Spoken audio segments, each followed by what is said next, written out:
Guys, ito na yung day 60 ng pag-aalaga natin ng baboy. Exactly 2 months na itong mga baboy na alaga natin. So meron pa isa dito.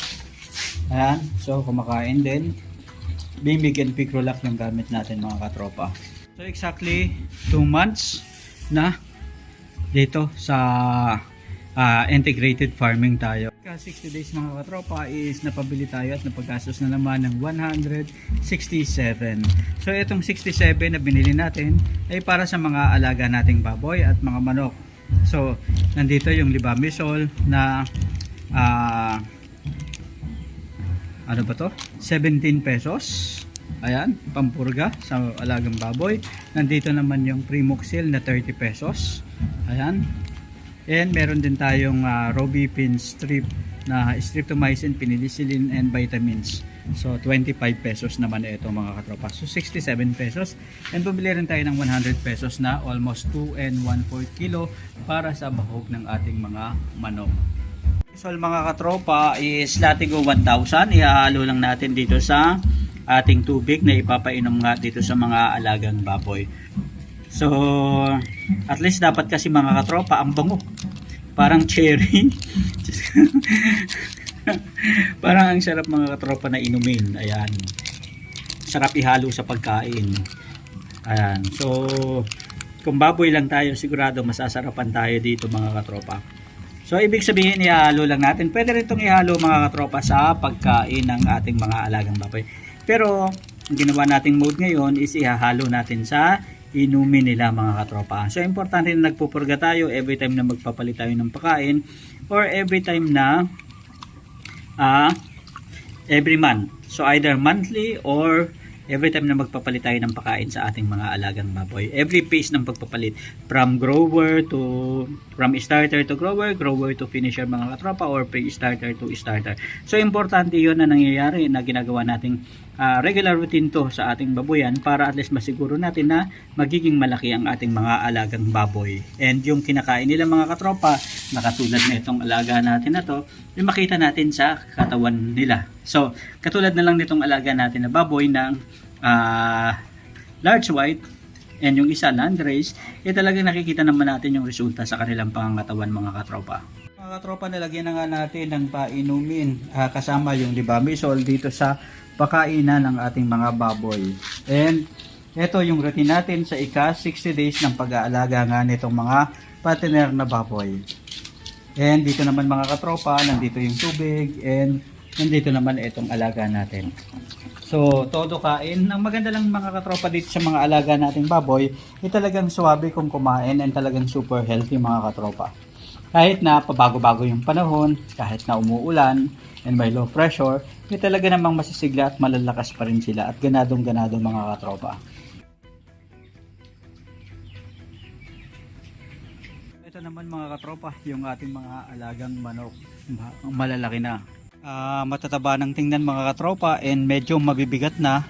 Ito yung 23 days or 25 days na sila dito sa ating manukan mga katropa. And ngayong araw na to, napabili tayo ng another 2 and 1/4 kilo na pakain sa kanila. Enough yun mga katropa para sa 2 araw na pakain ng ating alagang manok. Kasi nga daily 1 kilo per day na yung allocated natin.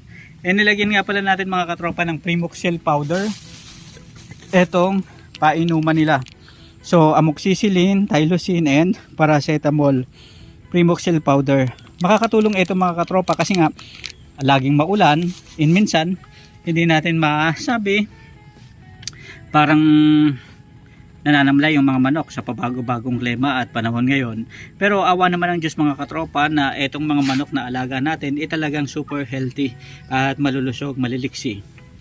Yan ang napapansin lang natin mga katropa is parang naglalagas yung balahibo nila and nagpapalit nga ng mas makapal na balahibo. Tulad yung mga bata pa sila, tulad yung naranasan natin na 10 days nila, medyo nag-worry tayo. Pero yung ni-research natin mga katropa is normal lang pala yon sa mga manok na katulad nito na talagang nagpapalit sila ng balahibo every stage ng paglaki nila mga katropa. And ngayon nga, starter period, parang yun na yung pinaka-grower nitong mga manok. Ang pakain natin is Bimig, Integra, 2,000 mga katropa. Napansin natin talagang mabilis lumaki ang ating mga alaga, and kahit na 14 days pa lang 20 days pa lang sila, talagang kitang-kita natin yung growth sa mga alagang manok natin. So yan mga katropa yung update dito sa Manukan 45 days. 45 days broiler challenge natin mga katropa. So note lang din natin mga katropa na every day talagang minomonitor natin ng todo itong mga alaga natin, kasi nga yung mga pag-ulan-ulan, importante na binibigyan na natin sila ng precautionary medication para hindi na lumala, hindi na sila magkasipon, hindi na sila inuubo, and maging healthy katulad nito mga alaga natin mga katropa. So ito naman yung mga alaga nating mga mangga, mga durian, and yung mga alaga natin na mga sili mga katropa. And ayun yung mga mangga natin na may mga lahi nakatanim na. So, hindi na muna natin didiligan ngayon yung mga pananim natin kasi sobrang ulan and mamoist yung kapaligiran, yung hangin medyo mahamog. Enough na siguro yun mga katropa. And sa mga susunod na araw, saka natin sila babalikan. Nakalagay yung nursery natin mga katropa. And ito nga yung mga alaga natin na mga mangga. So dito nakatanim yung mga kalamansi, and ito yung Gimaras mango. Ito naman yung Queen mango. Ayan. At ito naman mga katropa yung isa pang klase ng mangga, Katimon. Ayan mga katropa, Thailand version. And ito yung Namdok Mai.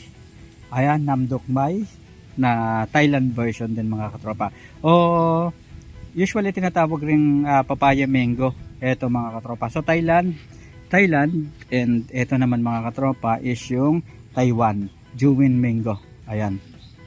And ito yung Gimaras na Philippine version from Gimaras mga katropa. Ayan. Hindi rin natin muna didiligan to kasi babad na babad yung mga ugat nila sa ulan. So may inihintay tayong mga variety pa ng mangga, pag-iipunan natin mga katropa para at least mabili rin natin yung mga yan. Maraming salamat sa pagsama sa atin ngayong araw na to. Isa na namang kwentuhan dito pa rin sa Kabady Mo Ko YouTube channel. Sama-sama tayong matuto, magnegosyo at umasenso. Hanggang sa muli mga katrops, paalam.